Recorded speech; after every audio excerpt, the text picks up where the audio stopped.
جماعت اسلامی حافظ نعیم الرحمان کا۔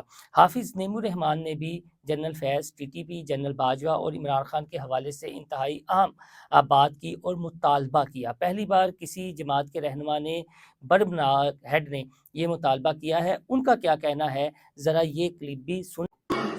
جتنی بھی ریلیجیس سیکٹر کی جماعتیں اب اس وقت مسئلہ ٹی ٹی پی سے بہت آگے نکل گیا ہے۔ ٹی ٹی پی سے تو مذاکرات کے حامی اور نہ حامی ہونے کا ان سے پوچھیں جو افغانستان جا کر بلا کے لائے تھے ٹی ٹی پی کو، چاہے کہ پوچھیں نا جو فیض حمید کے خلاف مقدمہ چل رہا ہے اس کا تو نہیں چل رہا، یعنی جس پر سینکڑوں ہزاروں ہمارے جوان شہید ہو گئے ہیں اس پر تو اس سے کوئی پوچھ گچھ نہیں ہو رہی۔ اس کو کس نے یہ اختیار دیا تھا؟ اگر باجوہ نے دیا تھا تو باجوہ کو کیوں نہیں لٹکا رہے؟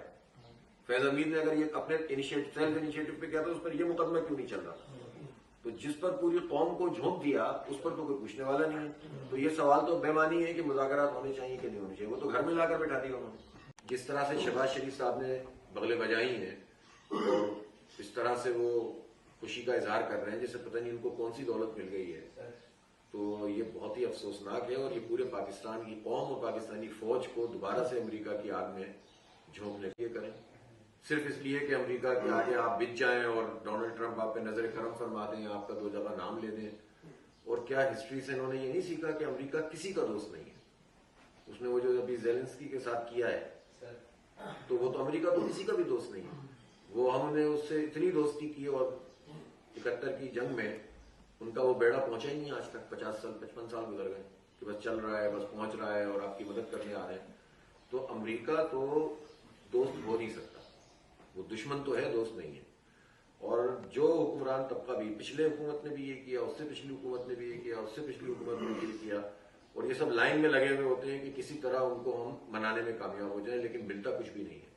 جب مشرف صاحب نے یہ کام کیا تھا تو انہوں نے کہا تھا کہ ہماری معیشت صحیح ہو جائے گی اور ہم پاکستان کو بچا لیں گے، تو 1 لاکھ لوگ تو مارے گئے اس کے بعد اور 150-200 بلین ڈالر کا نقصان ہو گیا۔ حافظ نعیم الرحمان صاحب نے تو کہہ دیا کہ یہ جو ٹی ٹی پی والا فیصلہ ہوا تھا کہ انہیں دوبارہ کے پی کے اور فاٹا میں بسانے کا، یہ جنرل فیض نے اگر کیا تھا تو کسی کے حکم پر کیا تھا۔